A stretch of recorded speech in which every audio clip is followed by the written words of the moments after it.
टाटा की लगभग 25 से अधिक कंपनियां मार्केट के अंदर, शेयर मार्केट के अंदर लिस्टेड हैं, जिनमें Tata steel, Tata power, Tata Elxsi, Tata communications जैसी प्रमुख हैं। टाटा की जो सबसे बड़ी कंपनी है, जो सबसे बड़ा मार्केट कैप रखती है, वो टाटा कंसल्टेंसी सर्विस है, दैट इज टीसीएस, जो कि भारत में रिलायंस इंडस्ट्री के बाद नंबर 2 पर आती है। यानी कि हम केवल अगर रिलायंस की रिफाइनरी के प्रोडक्ट के बाद की अगर बात करें तो भारत की दूसरी जो सबसे बड़ी कंपनी वो टीसीएस है।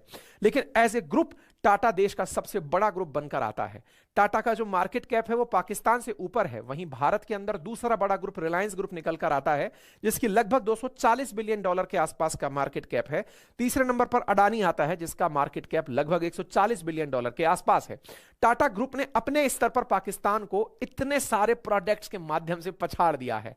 टाटा ने ना केवल देश के अंदर अपने स्तर पर उद्योग धंधे और सर्विसेज दिए, बल्कि शिक्षा के क्षेत्र में भी Tata institute of fundamental research, TIFR, जिसको आईआईटी के समकक्ष और इवन आईआईएससी जैसी, इवन ये कहा जाता है कि आईआईएससी भी टाटा की ही देन है।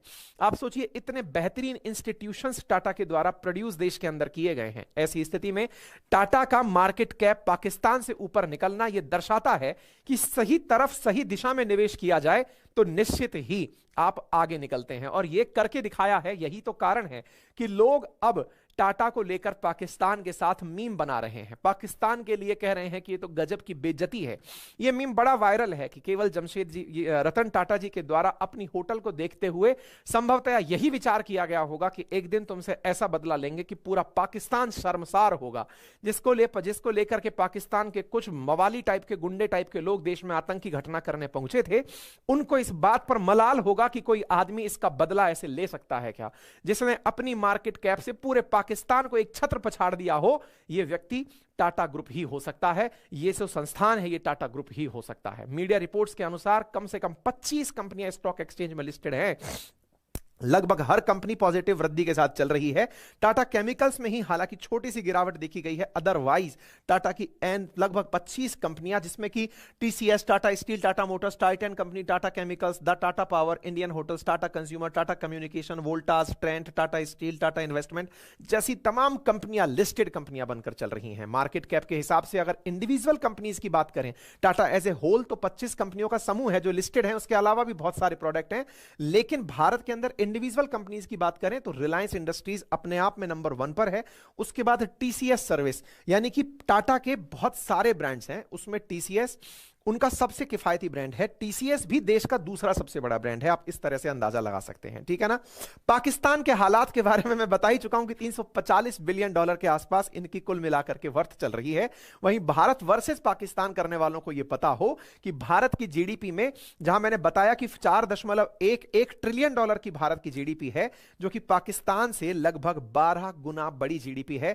जो लोग ये कहते हैं कि पाकिस्तान से हमारी जनसंख्या भी तो ज्यादा है, बिल्कुल, हम लगभग 6 गुना ज्यादा जनसंख्या रखते हैं, लेकिन 12 गुना ज्यादा जीडीपी रखते हैं। और साथ ही साथ जब फॉरेक्स रिजर्व की बात आए तो लगभग 80 गुना ज्यादा इनसे फॉरेक्स रिजर्व रखते हैं। इनके पास जहां 8 बिलियन डॉलर का फॉरेक्स रिजर्व है, वहीं भारत 625 बिलियन डॉलर का फॉरेक्स रिजर्व रख करके इनसे कईयों कदम आगे निकलकर चल रहा है। ऐसी स्थिति में पाकिस्तान की ये जो अनस्टेबिलिटी है, जिसको लेकर के वहां के लोग काफी ज्यादा इस बात पर चर्चा कर रहे हैं कि पाकिस्तान में सरकारें चुनी गई थी इसलिए कि इनकी इकोनॉमिक स्टेबिलिटी को लाया जाएगा, अनस्टेबिलिटी को दूर किया जाएगा।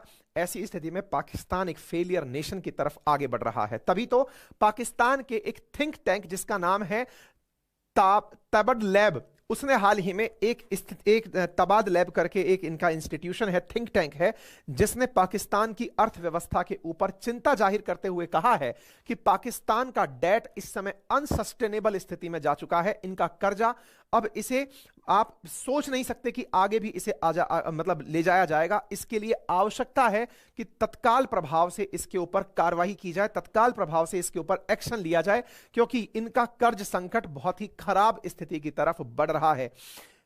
ये तबाद लैब नाम से जो इनके यहां का थिंक टैंक है, उसके द्वारा जारी किया गया यह रिपोर्ट है, जिसमें इन्होंने बकायदा इस बात को मेंशन किया है कि पाकिस्तान की विदेशी कर्ज में पेरिस क्लब का और कई मल्टीलेटरल एजेंसीज का, कई द्विपक्षीय एजेंसीज का, कई बैंक्स का कर्जा है। और पाकिस्तान के हर व्यक्ति पर, जहां 2011 में $823 का प्रति व्यक्ति कर्जा था, वो बढ़कर $1122 के आसपास पहुंच गया है, जो कि 12 साल में 36% की वृद्धि दर्ज किया है।